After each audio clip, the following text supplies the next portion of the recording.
So, hello everybody, welcome back to STBZ and this was Sandeep Bhaiya from IIT Guwahati. And guys, जोसा round 2 का result out हो चुका है शाम को 5 बजे ही, और आई होप आप सारे लोगों ने अपने अपने रिजल्ट्स देख लिए होंगे। किसको क्या मिला है फटाफट जरा कमेंट बॉक्स में बता दो, और जिनको IITs मिली है भाई साहब many many congratulation to you. जिनको नहीं भी मिला है टेंशन मत लो, आगे के राउंड्स का वेट करो। कहीं ना कहीं अगर तुम कट ऑफ के रेंज में लास्ट ईयर के आ रहे होगे तो तुम्हारा भी उद्धार हो रहा होगा, इतना टेंशन लेने की बात नहीं है। तो चलो बच्चा पार्टी शुरू करते हैं कि अगर रिजल्ट आया है तो रिजल्ट आने के बाद क्या करना है। तो देखो 3 सिचुएशन टोटल बनती हैं। एक तो अपने वो महानुभाव लोगों की सिचुएशन है जिनको भाई साहब कुछ अलॉट ही नहीं हुआ, तो उनको क्या करना है इसके बारे में भी बात करूंगा। और जिनको अलॉट हुआ है उनको क्या करना है। तो अलॉटेड कैटेगरी में भी 2 बात है, या तो आपको फर्स्ट टाइम अलॉट हुआ है और या फिर ऑलरेडी अलॉटेड था, बस आपका अपग्रेड हुआ है। तो जिनका अपग्रेड हुआ है मैं बता दूं आपको टेंशन लेने की जरूरत नहीं है, आप बस मजे लीजिए। अगले इस राउंड के बाद से आप अगर आपने फ्लोट ऑप्शन चूज किया है तो आप अगले राउंड में जाइए, अगले राउंड के बाद उसके नेक्स्ट राउंड में जाइए, आप मजे लीजिए और लास्ट राउंड का इंतजार करिए। अगर आपको IIT मिला है तो फिर आपको लास्ट राउंड से पहले मतलब जो आपका लास्ट विड्रॉल वाला ऑप्शन डेट होगा उसमें एक चल के आपको डिसीजन लेना पड़ेगा। और अगर आप NIT प्लस सिस्टम वाले हो तो आप आराम से लास्ट राउंड के बाद भी विड्रॉल मार सकते हो, टेंशन लेने वाली बात नहीं है। आपको बस पार्शियल एडमिशन फीस देने का वेट करना है। तो अगर आपको ऑलरेडी सीट मिल चुका है, आपने पैसे जमा कर दिए हैं, आपका डॉक्यूमेंट भी वेरीफाई हो चुका है, तो आपको ज्यादा टेंशन लेने की जरूरत नहीं है, आप बस आनंद लीजिए आगे के राउंड्स का। लेकिन अगर आपको फर्स्ट टाइम मिला है तो भैया आपको क्या करना पड़ेगा, पूरा कार्यक्रम करना पड़ेगा। अब जैसा कि मैं तुम्हें अभी कट ऑफ की बात करूं तो एक अपना स्टूडेंट था, उसको क्या मिला, IIT पटना में मैथमेटिक्स एंड कंप्यूटिंग मिला, उसकी 5200 रैंक थी, 5208 रैंक थी जहां तक मुझे याद है। अब अगर मैं जब इसको पिछले 3 सालों के कट ऑफ से टैली किया तो मेरे को एक बड़ा खतरनाक चीज देखने को मिला, मतलब बड़ा ही आनंदमय वाली बात है। इसको आई थिंक चॉइस नंबर 51 मिला था इलेक्ट्रॉनिक्स एंड कम्युनिकेशन। तो इलेक्ट्रॉनिक्स एंड कम्युनिकेशन राउंड 1 में मिला था और राउंड 2 में ए अपग्रेड हो गया, मैथमेटिक्स एंड कंप्यूटिंग हो गया है। जबकि लास्ट ईयर 2025 में MNC 4200 पे बंद हुई, सोचो 52 पर चली गई।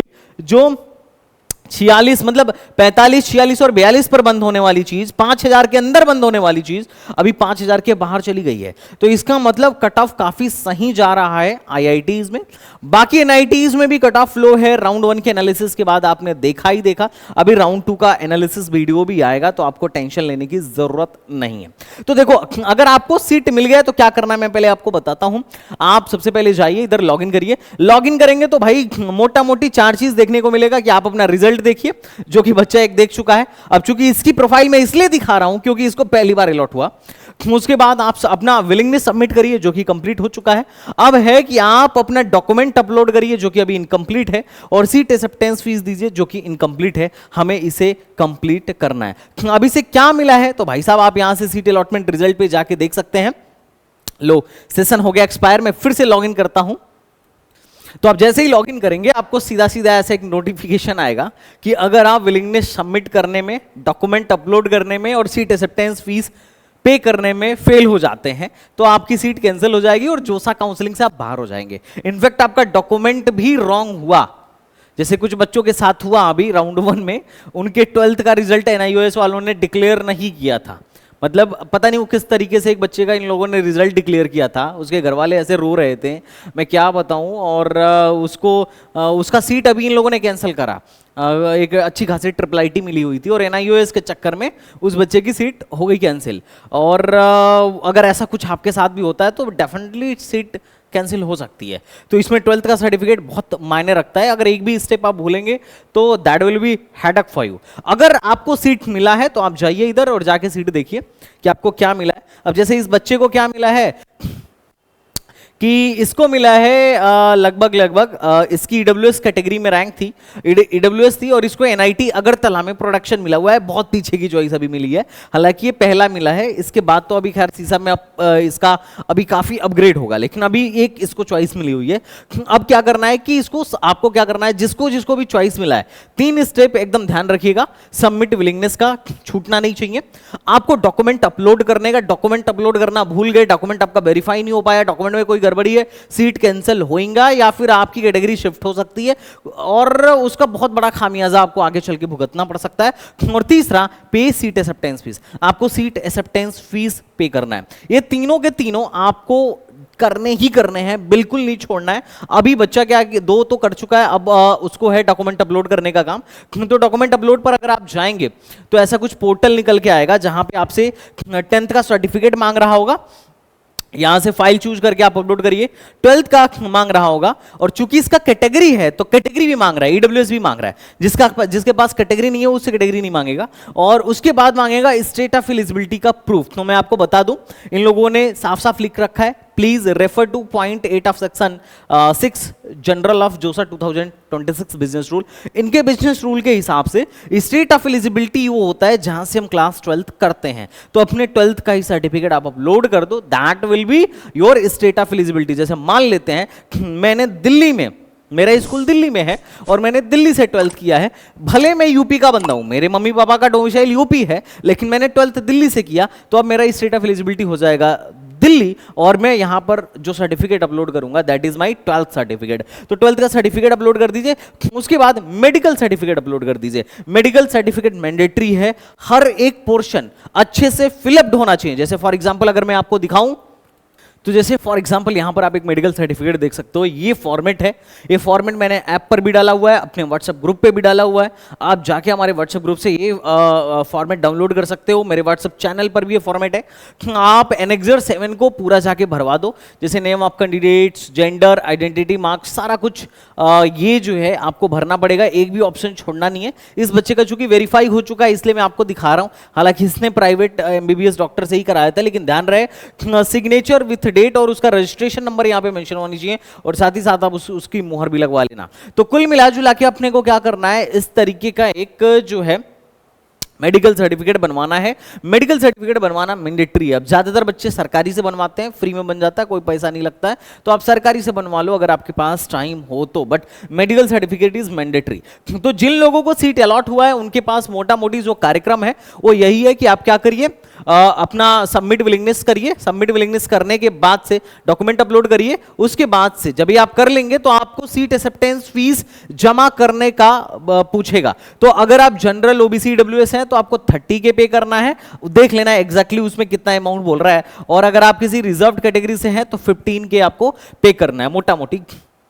तो सीट एक्सेप्टेंस फीस अपने को सबमिट, अपने को पहले सबसे पहले क्या करना है, बिलिंगनेस सबमिट करना है, फिर डॉक्यूमेंट अपलोड करना है, फिर सीट एक्सेप्टेंस फीस पे करना है, एक भी ऑप्शन छोड़ना नहीं है। अच्छा, अगर आपको एनआईटी प्लस सिस्टम मिल रहा है तो इतने करने से ही काम नहीं होगा, लास्ट राउंड के बाद आपको पार्शियल एडमिशन फीस भी देना पड़ेगा, वरना जो सीट मिली है वो कैंसिल हो जाएगी, तो ये भी एक दिक्कत है। और सीट अगर आपकी कैंसिल होती है तो 5000 का जोसा अपना प्रोसेसिंग चार्ज काट लेता है, और अगर आप विड्रॉल मारोगे तो 7000, मतलब 5000 प्लस विड्रॉल का भी चार्ज 2000, तो मिला के 7000 आपका अमाउंट निकल लेगा, जो भी आप पैसा इधर जमा कर रहे हो। तो सावधानी से करना है अपने को।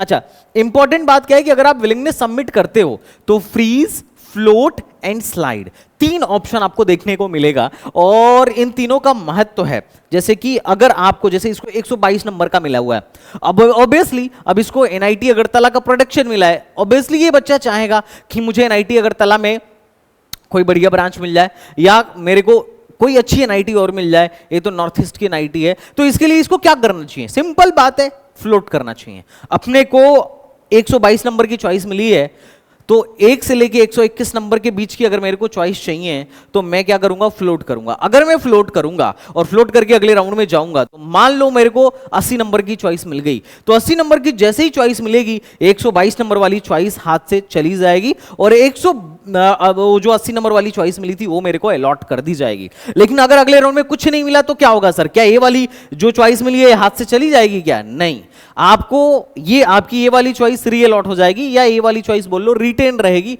आपका आपके हाथ में एक सीट हमेशा रहेगा, लेकिन इसका मतलब ये नहीं है कि 2 सीट रहेगा, कि अभी भैया हम पैसे जमा करके और फ्लोट कर दे रहे हैं। ऐसा होगा क्या कि अगले राउंड में हमसे पूछेगा कि एक बात बताओ, एनआईटी मेघालय में इलेक्ट्रिकल मिल रहा है और एनआईटी अगरतला का प्रोडक्शन मिल रहा है, कौन लेना पसंद करोगे? इलेक्ट्रिकल अलॉट कर दूं? कुछ नहीं पूछेगा। इसके ऊपर की कोई भी चॉइस अगर कट ऑफ के रेंज में आई तो आपको अलॉट कर देगा और ये वाली सीट वैकेट कर लेगा। तो ये बात आपको ध्यान रखनी है। जनरली सबको फ्लोट ही चूज करना होता है। कई बार फ्लोट 99.9% केस में जिनकी चॉइस फिलिंग अच्छी है फ्लोट ही चूज करना है और फ्लोट में ही फायदा है। हाँ, कभी कभी कुछ बच्चों का फ्लोट से नुकसान हो जाता है क्योंकि उनकी चॉइस फिलिंग परफेक्ट नहीं होती है। तो अगर भैया चॉइस फिलिंग परफेक्ट नहीं करोगे तो कहानी तो हो ही जाएगी। और चॉइस फिलिंग से अगर मैं बोलूं तो अगर आप चाहते हो कि आप अगले राउंड में अगर सीसैब में बैठना चाहते हो और आप चाहते हो कि सीसैब की चॉइस फिलिंग संदीप भैया और उनकी टीम करे, तो भैया एक बात ध्यान रखना, मेरा काउंसलिंग प्रोग्राम है, आप इसे ज्वाइन करना और सबसे बेहतरीन चॉइस फिलिंग आपको मिल रहा होगा। आप जो चॉइस फिलिंग बनाए उससे काफी बेहतर चॉइस आपको हम बना के दे रहे होंगे और आपका लो से लो रैंक पर भी एडमिशन हो रहा होगा। सीसैब काउंसलिंग का जो हमारा प्रोग्राम है ऑलरेडी लॉन्च हो चुका है और आपको इसमें आईआईटीज और एनआईटीज के मेंटर मिलते हैं। कितना मजे की बात है कि आईआईटीज और एनआईटीज के मेंटर्स आपको यहां पर मिल रहे होंगे, जो आपकी काउंसलिंग कर रहे होंगे, आपकी हेल्प कर रहे होंगे, so that you can get a best college as per your rank. So this is the very important thing. तो आप जाके एसटीबीजी का काउंसलिंग प्रोग्राम क्या कर सकते हो, यहां से हमारे ऐप से एसटीबीजी एकेडमी से ज्वाइन कर सकते हो। लेकिन अगर तुम सीसैब में बैठना चाह रहे हो तो पहले से बुक करके रखना। एंड मोमेंट पे आओगे तो चॉइस फिलिंग में कंप्रोमाइज हो जाता है। मतलब कंप्रोमाइज तो खैर तब भी नहीं होता है, लेकिन बड़ा जल्दी जल्दी करना पड़ता है। जो मतलब एक सजा सजा के हम रखते हैं ना एक एक बच्चे का मैनुअल पिक कर करके चॉइसेस, वो कर नहीं पाते हैं क्योंकि टाइम बड़ा कम मिलता है। तो अपने को अभी फ्लोट चूज करना है। अच्छा, स्लाइड किनको चूज करना है? अगर मान लो किसी बच्चे को मिल गया आईआईटी कानपुर और उसको आईआईटी कानपुर में ही अगला ब्रांच भी चाहिए, अगला ब्रांच जो भी इसको मिले आईआईटी कानपुर में ही चाहिए, किसी और कॉलेज में नहीं चाहिए, भले ब्रांच में चेंज हो जाए, तो उसको स्लाइड चूज करना है। फ्रीज किसको चूज करना है? भाई जिसको लग रहा है कि ये जो चॉइस मेरे को मिली है ये बेस्ट चॉइस है, इसके ऊपर का कुछ नहीं चाहिए और इसके नीचे का तो खैर मिलेगा ही नहीं, मैं बस इसी में खुश हूं, तो ही फ्रीज चूज करना। फ्रीज इसीलिए रिकमेंडेड उसी को है जिसकी पहली प्रेफरेंस मिल जाए, अदरवाइज तो सब फ्लोट ही करते हैं जब तक पहला नंबर ना मिल जाए या कोशिश में लगे रहते हैं।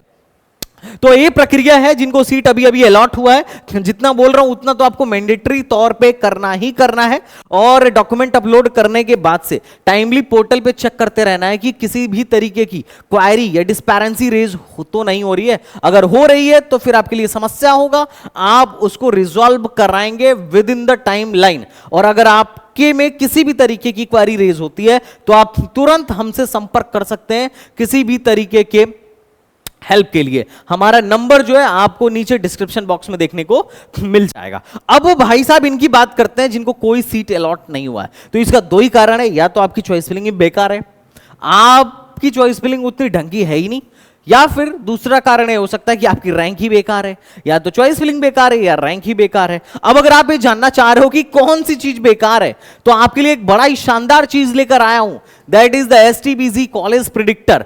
बोलोगे अरे सर ऐसे तो बहुत सारे प्रिडिक्टर्स पड़े हुए हैं, अब मैं बताओ क्या करूं, क्या सारे प्रिडिक्टर्स ही चेक करता रहूं क्या? तो बेटा ये आम प्रिडिक्टर नहीं है, बड़ा ही शानदार प्रिडिक्टर है, पिछले 3 साल का डेटा है। इसे प्रिडिक्ट करके पहले तो तुम्हें पता चल जाएगा कि तुम्हारी चॉइस बेकार है या रैंक बेकार है, चॉइस फिलिंग ढंग से नहीं हुई है या रैंक बेकार है, ये तुम्हें बड़ा अच्छा आइडिया लग जाएगा। जैसे फॉर एग्जांपल मैं जोसा की चॉइस फिलिंग में जाना चाहता हूं और देखना चाहता हूं कि अगले राउंड में मेरे को क्या मिलेगा, राउंड 2 के बाद राउंड 3 में क्या मिलने की प्रोबेबिलिटी। अगर आपको ये चेक करना है तो आप फटाफट यहां पर जाओ और अपनी कैटेगरी वगैरह मैंने लगा दिया, और सब कैटेगरी कुछ नहीं है तो मैंने सब कैटेगरी भी लगा दिया। चलो ठीक है। और हम है भैया यूपी के, तो हमने सेलेक्ट कर लिया कि मैं उत्तर प्रदेश से बिलोंग करता हूं। और जेई मेन की रैंक मान लेते हैं अपनी, एडवांस की रैंक अपन फिलहाल में नहीं डालते हैं, मेंस की रैंक डाल लेते हैं। मान लो मैंने रैंक डाल दी 20,000।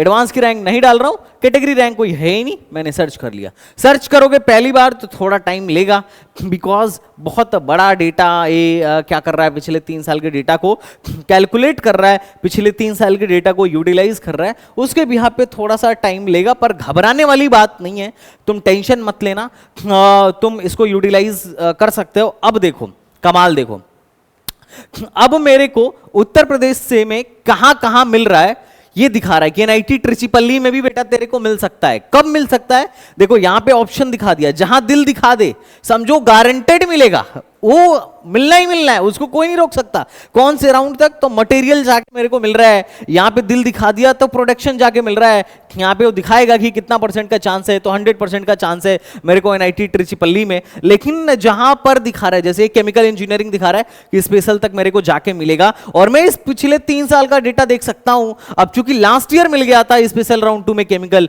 इसलिए मेरे को दिखा रहा है। तो अगर कहीं पर भी प्रोबेबिलिटी दिख रही होगी तो ये प्रेडिक्ट करके बताएगा कि क्या मिल सकता है, कहां पर क्या मिल सकता है। तुम यहां ब्रांच भी मल्टीपल सेलेक्ट करके जा सकते हो। जैसे फॉर एग्जांपल मान लो मेरे को इंटरेस्ट है इलेक्ट्रॉनिक्स में, मैं इलेक्ट्रॉनिक्स और इलेक्ट्रिकल में बस इंटरेस्ट ले रहा हूं और मैं देखना चाह रहा हूं इलेक्ट्रॉनिक्स और इलेक्ट्रिकल जैसे ब्रांच राउंड 3 में कहां मिलेंगे। तो ये देखो दिखाना शुरू कर दिया कि बेटा तू एनआईटी लेना चाह रहा है तो एनआईटी भोपाल में मिल जाएगा, हमीरपुर में मिल जाएगा, अंबेडकर नगर में मिल जाएगा, पटना में मिलेगा, रायपुर में मिलेगा, सिलचर में मिलेगा। इसके अलावा ये एनआईटी भोपाल के ऊपर की एनआईटीज को इसने काट दिया कि भाई साहब ये सब नहीं मिलेंगे, यही वाले मिलेंगे जो मैं तुम्हें दिखा रहा हूं। उसके अलावा अगर अपन देखें, मैं लास्ट राउंड का देखें तो देखो लास्ट राउंड में दिखा रहा है कि लास्ट तक जाते जाते सूरत में भी मिल सकता है, जमशेदपुर में भी मिल सकता है, दुर्गापुर में भी मिल सकता है। मतलब भोपाल राउंड 3 में दिखा रहा है कि मिल रहा है। लेकिन अगर राउंड 6 तक देखा जाए तो बोल रहा है कि नहीं 3 एनआईटी और ऐड कर लो, एनआईटी सूरत, जमशेदपुर और दुर्गापुर, वहां पर भी मिल सकता है। क्या बढ़िया चीज है। और स्पेशल में कहां तक मिल सकता है, तो बोल रहा है कि 2 एनआईटी और ऐड कर लो, कुरुक्षेत्र और नागपुर, वहां पर भी इलेक्ट्रिकल और इलेक्ट्रॉनिक जैसी ब्रांचेस आपको मिल सकती हैं। ट्रिपल ई जैसी ब्रांचेस नागपुर में भी दिखा रहा है कि आपको मिल सकती हैं, क्योंकि 20,000 प्लस रैंक तक मिला हुआ है। तो कुल मिला जुला के आप राउंड वाइज एकदम शानदार प्रेडिक्शन कर सकते हो कि भैया एनआईटी में क्या मिलेगा, ट्रिपल आईटी में क्या मिलेगा और जीएफटीआई में क्या मिलेगा, और ऑर्डर वाइज कि भाई साहब क्या मिलेगा। जैसे मान लो राउंड 3 में मेरे को देखना है मेरे को क्या मिलेगा, तो ये बोल रहा है पेक में ही मिल जाएगा, बीआईटी में भी मिल जाएगा, ट्रिपल आईटी भुवनेश्वर में भी मिल जाएगा, सब में मिल जाएगा। तो इस तरीके से बड़ा ही शानदार तरीके से हम लोगों ने डिजाइन किया है और दिन प्रतिदिन ये इंप्रूव होता जा रहा है। मजे की बात क्या है, डे बाय डे हमारा प्रेडिक्टर इंप्रूव होता जा रहा है, क्योंकि इस पर चल रहा है बढ़िया काम। ओके, तो आपको अगर सीट नहीं मिली तो आप जाके पहले चेक कर लो, लिंक डिस्क्रिप्शन में दे दे रहा हूं कि भैया क्या होगा, मिलेगा कि नहीं मिलेगा, क्या है सिस्टम क्या नहीं है। तो पहले तो यहां पे आप जाके चेक करो सीट अलॉटमेंट में कि क्या है, आपकी रैंक खराब है या चॉइस खराब है। जैसे फॉर एग्जांपल अगर मान लो मैं इसी रैंक को बढ़ा दूं ना, मैं इसी रैंक को 1 लाख कर दूं, तो देखो ये देखो थोड़ा टाइम लगेगा, कैलकुलेशन करता है, पिछले 3 साल का कैलकुलेशन करता है बेचारा, तो इट विल टेक टाइम। तो अभी चिंता मत करो, ठीक है। तो इसको अभी अपन देखते हैं। देखो अब अगर अपन देखें तो ये दिखा रहा है कि भैया अगर हाँ देखो 1 लाख रैंक डाला और यहां पे मैं सेलेक्ट किया 2 ब्रांच, कौन सा, इलेक्ट्रॉनिक्स और इलेक्ट्रिकल, 2 ब्रांच सेलेक्टेड है। तो बोल रहा है कि एनआईटी हट गया, मतलब एनआईटी मिलेगा ही नहीं। क्या मिल सकता है, बोल रहा है ट्रिपल आईटी मिल सकता है, और ट्रिपल आईटीज में भी एक ट्रिपल आईटी दिखा रहा है, वो भी नॉर्मल राउंड में नहीं दिखा रहा है। जीएफटीआईज मिल सकता है। जीएफटीआईज में क्या मिल रहा है, तो आप यहां पर देख सकते हो। जैसे फॉर एग्जांपल अगर अपन जाएं इसमें ऑल कॉलेजों में जाते हैं, तो मैं राउंड 3 का सीधा सीधा सर्च करता हूं कि राउंड 3 में कहां मिलेगा। तो अभी राउंड 3 में 1 लाख रैंक पर मिलना इलेक्ट्रिकल और इलेक्ट्रॉनिक्स मुश्किल लग रहा है। राउंड 4 में भी मुश्किल लग रहा है, राउंड 5 में मुश्किल लग रहा है, राउंड 6 में ये संत लोंगवाल में दिखा रहा है कि संत लोंगवाल में भाई साहब यहां पे क्या मिल सकता है, इलेक्ट्रिकल इंजीनियरिंग मिल सकता है। क्यों, क्योंकि इलेक्ट्रिकल इंजीनियरिंग जो है ये इसकी जो कट ऑफ है कहीं ना कहीं इंस्ट्रूमेंटेशन की जो है, देखो इलेक्ट्रिकल की नहीं, इंस्ट्रूमेंटेशन की कहीं ना कहीं 1 लाख रैंक तक गई हुई है। कुल मिलाजुला के यहां पर ऐसा दिखा रहा है। तो ये कुल मिलाजुला के है। अब बात करते हैं कि अगर मोटा मोटी अगर अपन बात करें तो अगर अभी तक आपको सीट नहीं अलॉट हुआ है तो अब आगे आपको क्या करना होगा। तो तो अब आगे क्या करना है, वो अपने को ध्यान देना है सबसे पहले चॉइस फिलिंग पे, because choice filling is important. आपको सीसेम में पार्टिसिपेट करना है और चॉइस फिलिंग पर ध्यान देना है। अभी जो लोग हिम्मत हार रहे हैं, जो मेरे को फोन कर रहे हैं, डरे हुए हैं कि भैया आप बोल रहे थे कि मिल जाएगा, अभी तक किसी रद्दी GFTI में एंट्री तक नहीं हुई, मैं क्या करूं, मेरे को समझ में नहीं आ रहा। आप बोल रहे थे 1.5 लाख वाले को भी मिल सकता है, 2 लाख वाले को भी मिल सकता है। तो यार देखो, ये 1 साल की कहानी नहीं है भाई, ये हर साल की कहानी है। मैं तुम्हें कहानी दिखाता हूं और तुम मुझे बताना कि क्या तुम मेरी बात को फील कर पा रहे हो या नहीं कर पा रहे हो। जैसे फॉर एग्जांपल अपन NITs को लेते हैं। ये NITs के पिछले साल के जोसा और सीसैप के कट ऑफ हैं। लास्ट NIT पे सीधे आओ, लास्ट NIT पे आओ, लास्ट NIT की बात करते हैं मोटा मोटी। लास्ट NIT पे आओ। लास्ट NIT में जनरल कैंडिडेट को जो कंप्यूटर में एडमिशन मिला था, देखो किस रैंक पे मिला था। ये मैं क्विक एनालिसिस इसलिए दिखा रहा हूं ताकि जो बच्चा डरा हुआ है उसका डर पहले तो खत्म हो जाए, क्योंकि भाई जब तक तू डरा रहेगा तब तक फिर प्रॉब्लम ही प्रॉब्लम होगी। फिर एक डिसीजन नहीं ले पाएगा बच्चा तो कि क्या करना है, कहीं और अप्लाई करना है, किसी के भरोसे बैठना है, कहीं ऐसा ना हो सीसेम में सीट ही ना बचे। जैसे फॉर एग्जांपल जोसा में लास्ट जो एडमिशन है NIT मिजोरम में सबसे लोवेस्ट में, लगभग NIT नागालैंड पकड़ लो 39,000 रैंक पे हुआ है, मतलब 40,000 से पहले। लेकिन वही जब सीसेप में गया तो 56 पे चला गया। यही नहीं, NIT मिजोरम में 37,000 पे MNC मैथमेटिक्स एंड कंप्यूटिंग बंद हुई, और जब सीसेप की बारी आई तो वो 66,000 पे चला गया, मतलब 37 सीधे 66 पे चला गया। देखिए जोसा और सीसेप का फर्क। और यही नहीं, अभी और सुनिए, जोसा में जो लास्ट एडमिशन हुआ था ना सिविल में, वो 61,000 रैंक पे हुआ था। लेकिन जब बात सीसैप की आई तो लास्ट सीसैप में 1 लाख रैंक पर एडमिशन हुआ सिविल में। यही नहीं, मैकेनिकल भी 1 लाख रैंक पे मिला, केमिकल भी 1 लाख प्लस रैंक पे मिला। सोचो 1 लाख से बाहर तक NIT में एडमिशन हुआ, जबकि उससे पहले भाई साहब नहीं हो रहा था एडमिशन। आप देखिए नागालैंड में 60,000 पे सिविल बंद हो गई थी जोसा में, लेकिन वही 1,11,000 पे सिविल गई सीसैप में। फर्क है। अभी आपको भले नहीं मिल रहा होगा, लेकिन अगर आप सूझबूझ के साथ रिस्क लेकर अगले सीसैप में बैठेंगे तो बिल्कुल चांस है कि एडमिशन हो जाए।